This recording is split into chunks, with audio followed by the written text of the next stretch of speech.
E essa semana, James Gunn tirou um tempo nas suas redes sociais para conversar com os fãs sobre um assunto bem nerd, né? A identidade secreta do Superman. Como o Superman consegue guardar a identidade secreta e como Lex Luthor, gênio, brilhante, nunca chegou à conclusão que o pacato repórter do Planeta Diário e o super-herói vindo de outro planeta são a mesma pessoa, porém um tá usando óculos.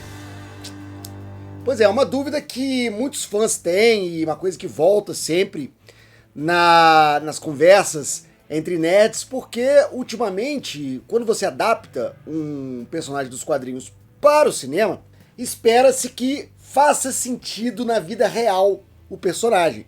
Que apesar de ter poderes acima da lógica, algumas coisas no personagem precisam ser críveis para ele ser recebido pelo público. Não dá para exigir demais do público no quesito fantasia.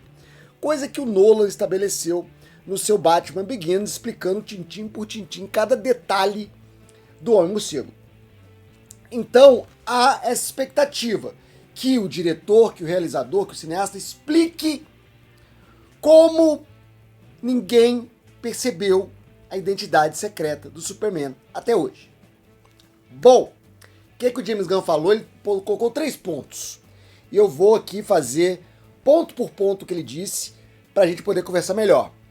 Primeiramente ele fala, o Lex Luthor não faz ideia que o Superman possui uma identidade secreta. Para ele é o Superman o tempo todo. Não tem lógica esse cara tirar um tempo da vida dele para pagar de ser humano. Então o Lex nem cogita a possibilidade de um cara super poderoso, um alienígena de outro planeta, ter uma vida civil. Porque para ele não é importante, então não deve ser importante para ninguém. É curioso porque no filme Superman, o Lex aponta um revólver lá para a cabeça do vendedor de falafel e pergunta quem criou o Superman, quem adotou o bebê espacial.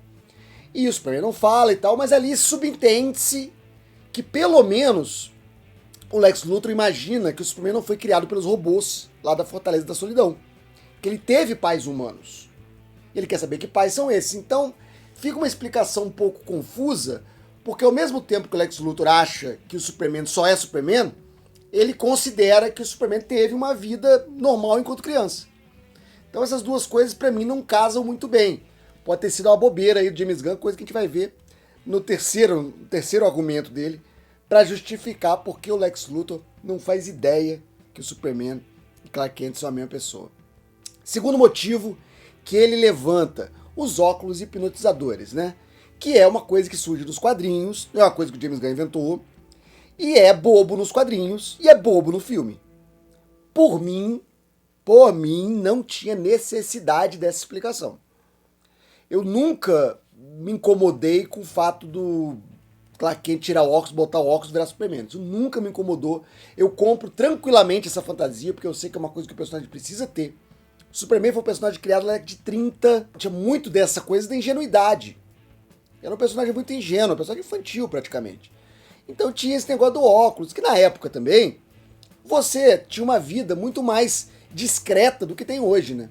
Onde tem câmeras em tudo quanto é lugar, você vê muito mais pessoas, se relaciona muito mais com as pessoas, sua imagem está em muito mais lugares. Você ser um repórter pacato de um jornal naquela época, não é igual você ser um cara no meio de social media hoje. Então tem diferenças, né, cronológicas que deixam a história do óculos um pouco menos crível a cada ano que passa. Pela nossa, né? Pela quantidade de vezes que você está sendo exposto, sua imagem sendo exposta em circuitos de segurança, até em mídia.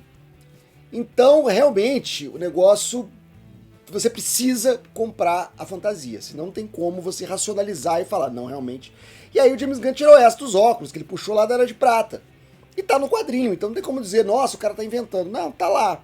Eu só acho desnecessário, mas os próprios óculos já liberam o James Gunn essa pergunta, né, constrangedora, que é porque ninguém percebe.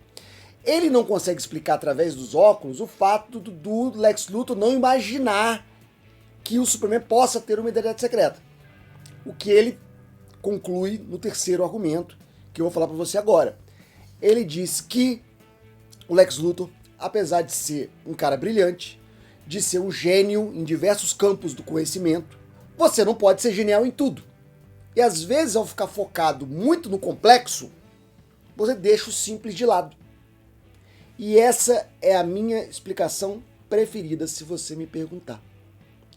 Porque realmente, pessoas que são super focadas, que pensam sempre de uma certa forma, às vezes são cabeça dura e teimosos o suficiente para não ver as coisas de outro ângulo. E talvez o Lex simplesmente não consiga conceber que um cara que tem superpoderes, que pode governar o mundo, se preocupe realmente com uma vidinha no meio dos homens. Não faz sentido na cabeça dele.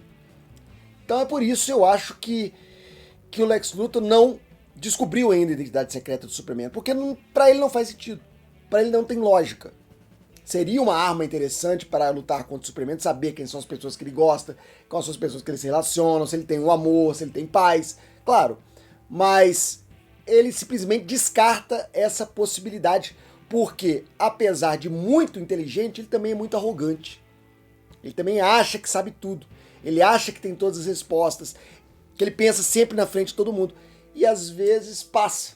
E aí o James Gunn até fala, artistas fazem isso também. Pois é, aquela história lá do Lex Luthor perguntar quem são os pais do Superman, pode ser essa aí, pode ser o artista deixando passar o óbvio, pensando só no complexo. Então ele meio que se desculpa quando ele fala que cientistas e artistas, não sei o que, às vezes deixam escapar o óbvio, às vezes deixam escapar o mínimo. Que eu acho que é algo que funciona pro Superman. Porque em determinados momentos, o Clark Kent é um cara tão apagado, ele não tem nenhum charme, ele não tem nenhum atrativo, que ele não chama atenção. Ele não chama a atenção das pessoas. Ninguém olha diretamente pro rosto dele. Porque é um cara desinteressante, um cara patético. Isso aí, quem trouxe muito bem foi o Christopher Reeve. Claro que eram os anos 70, e eram os anos 70 que traziam o espírito dos anos 50. Mas eu acho que o Christopher Reeve conseguia fazer isso. Ele trazia um Clark que era tão desinteressante, que era tão fácil de ignorar, que ele se tornava invisível. Aí toda a coisa corporal que ele trazia, da voz, a mudança que ele fazia na atuação era incrível e celebrado até hoje. Já o Zack Snyder foi para outro caminho, né? O Zack Snyder, ao não conseguir explicar a identidade secreta, ele simplesmente ignora. Ignora, o Lex sabe, pronto. O Lex sabe, ele já bota o Lex sabendo, porque não tem como ele não saber, não faz sentido na cabeça do Zack Snyder, então ele rompe com mais esse cânon do personagem, com mais essa característica fundamental do Superman, não é a única que ele faz o Superman matar e outras coisas. Ele rompe com esse fundamento do Superman, porque na cabeça dele não faz sentido. Coisas que só o Zack Snyder, né, consegue explicar, porque ele, se não faz sentido na cabeça dele, ele não segue. Então ele altera o Batman, ele altera o Aquaman, ele altera a Mulher Maravilha. Você, quero saber de você. Dá pra comprar aqui o Superman de óculos e vira outra pessoa ou não? E por que as câmeras não conseguem capturar o feitiço dos óculos hipnóticos? Eu queria saber como é que é o Superman que as pessoas veem no filme, que não é o Corey Sweat com cabelo de couve-flor. Mas e aí? Escreve aqui embaixo, participa do vídeo. É muito importante sua participação para aumentar nosso engajamento. Até mais, até breve, até já. Tchau. E esse foi mais um conteúdo do Quatro Coisas. O canal tem pelo menos 3 vídeos todos os dias de segunda a domingo. Se você gostou, aqui vão mais algumas dicas para você assistir. Não esquece de deixar o like, um comentário, se inscrever se você ainda não é inscrito e ativar o sininho para novas notificações. Muito obrigado, até a próxima.